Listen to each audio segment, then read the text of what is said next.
Hello friends, 18 मार्च के current affairs देखते हैं। स्काई ट्रैक्स द्वारा जारी दुनिया की टॉप एयरपोर्ट्स लिस्ट में कौन सा एयरपोर्ट टॉप पे है? सिंगापुर का चांगी एयरपोर्ट, और ये लगभग हमेशा टॉप पे रहता है। सबसे बिजिएस्ट एयरपोर्ट है ना। सिंगापुर का एयरपोर्ट है चांगी एयरपोर्ट। अगला है, किसने भारत के सबसे वरिष्ठ सैन्य चिकित्सक सशस्त्र बल चिकित्सा सेवा के महानिदेशक के रूप में पदभार संभाला है? Daljit Singh. Who has taken over the director general of the arm forces medical services, India senior most military doctor. Daljit Singh ने ये पदभार संभाला है। किस राज्य में पहली बार इलेक्ट्रिक इंजन से चलने वाली रेलगाड़ियां चलेंगी? तो ये इलेक्ट्रिक इंजन से चलने वाली रेलगाड़ियां पहली बार मेघालय में चलने जा रही है। देखिए, नॉर्थ ईस्ट में मेघालय, और जो आप देखोगे इनका मैपिंग असम के ठीक नीचे है, तो आपको पता चलेगा कि क्यों यहाँ पे नहीं चलता है। क्योंकि ऐसा टेरेन है, ऐसा जगह है कि रेलगाड़ियां चलाना मुश्किल है। ठीक है। रवि चौधरी किस देश की वायुसेना के सहायक सचिव बने हैं? अमेरिका की। Ravi Chaudhary has been the assistant secretary of which countries air force? ये है अमेरिका। 2 दिवसीय एससीओ यानी संघाई कोऑपरेशन ऑर्गेनाइजेशन पर्यटन मंत्रियों की बैठक कहाँ होगी? देखिए, एससीओ के पर्यटन मंत्रियों की बैठक लखनऊ में हो रही है, लेकिन G20 के शिखर सम्मेलन की पर्यटन मंत्रियों की बैठक वाराणसी में हो रही है। दोनों याद रखिएगा, कंफ्यूजिंग है इसलिए आपसे पूछ सकता है।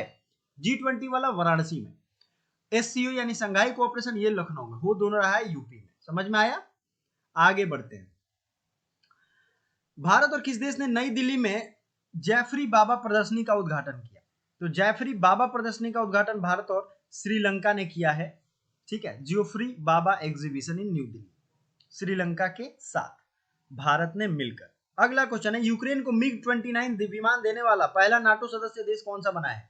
देखो, यूक्रेन को मिग 29 दे देगा पोलैंड। मतलब यूक्रेन, ऐसा हाल है उस बेचारे का कि उस पे जो भी पुराने धुराने जिनके पास जो हथियार हैं उसको दे रहा है कि चलो युद्ध में तुम खत्म कर दो, और उससे उससे नए का पैसा लेंगे। समझ में आ रहा है ना? तो ये सब बिजनेस टैक्टिक्स है, लड़ाओ और अपने हथियार बेचो। और हथियार दुनिया का सबसे महंगा यूटिलिटी थिंग्स है, मतलब सबसे महंगी वस्तु है।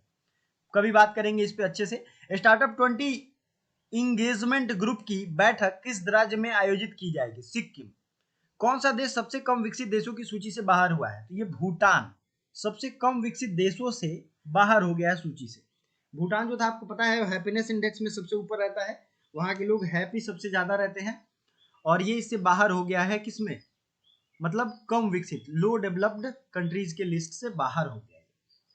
पीएफआरडीए यानी pension fund regulatory and development authority का अध्यक्ष किसे बनाया गया? दीपक मोहंती। वीवीआई क्वेश्चन है। तो चलिए आगे बढ़ते हैं, और पिछले दिन के करंट अफेयर्स को हम आज रिवाइज करेंगे। और आपको आज जो कमेंट करके बताना है, याद रखिए, पहला क्वेश्चन जो हमने पूछा था, सिंगापुर की राजधानी कहाँ है? और सिंगापुर के पास एक स्ट्रीट गुजरता है, उस स्ट्रीट का नाम है, आपको पता है, मेरी क्लास में ओनली क्लास नो बकवास। ठीक है, तो सीधे रिवाइज करते हैं पिछले दिन के करंट अफेयर्स। एशिया का सबसे बड़ा अंतरराष्ट्रीय खाद्य एवं आतिथ्य मेला आहार 2023 कहां शुरू हुआ है? ये दिल्ली में शुरू हुआ है। 7वें अंतरराष्ट्रीय मधुमेह शिखर सम्मेलन ये पुणे में आयोजित किया गया। किस राज्य की विधानसभा में फूलदेई उत्सव मनाया गया? ये उत्तराखंड में। किस देश की सीनेट ने मैकमोहन रेखा को अंतरराष्ट्रीय सीमा के रूप में मान्यता दी है? अमेरिका की। भारत की पहली व्यवहार प्रयोगशाला कहां स्थापित की जाएगी? जयपुर। कौन सा देश दुनिया के सबसे बड़े चिप सेंटर का निर्माण करेगा? दक्षिण कोरिया। समझ में आ गया? ये हो गया 17 मार्च के आधे करंट अफेयर्स। आगे बढ़ते हैं। केंद्रीय मंत्री नरेंद्र सिंह तोमर ने कहा एग्री यूनिफेस्ट का उद्घाटन किया? बेंगलुरु में। एरिक गार्सेटी किस देश में अमेरिकी ब्रांड एम्बेसडर के रूप में नियुक्त हुए हैं? एरिक गार्सेटी भारत में ही नियुक्त हुए हैं, अमेरिकी एम्बेसडर। ठीक है, एम्बेसडर मतलब राजदूत। अगला, सरकारी सर्वेक्षण के अनुसार कितने प्रतिशत ग्रामीण परिवारों के पास शौचालय की सुविधा नहीं है? 21%। भारत और किस देश ने संयुक्त स्मारक डाक टिकट जारी किया है? तो ये जारी किया लग्जमबर्ग ने। नया आर्टिफिशियल इंटेलिजेंस चैटबॉट GPT-4 को किसने लॉन्च किया है? Open AI. चैटबॉट बहुत न्यूज में चल रहा है, ओपन एआई ने इसे लॉन्च किया है, याद रखिएगा। Who has launch the new artificial intelligence chatbot? Open AI. ठीक है, तो ये रहे आज के करंट अफेयर्स और पिछले दिन के revision. Thank you so much for watching. जो मैंने पूछा है जरूर कमेंट करिएगा, और बाकी कोई भी क्वेरी हो जरूर हमें बताइए। ये करंट अफेयर्स आपको कैसा लगता है? Thank you so much.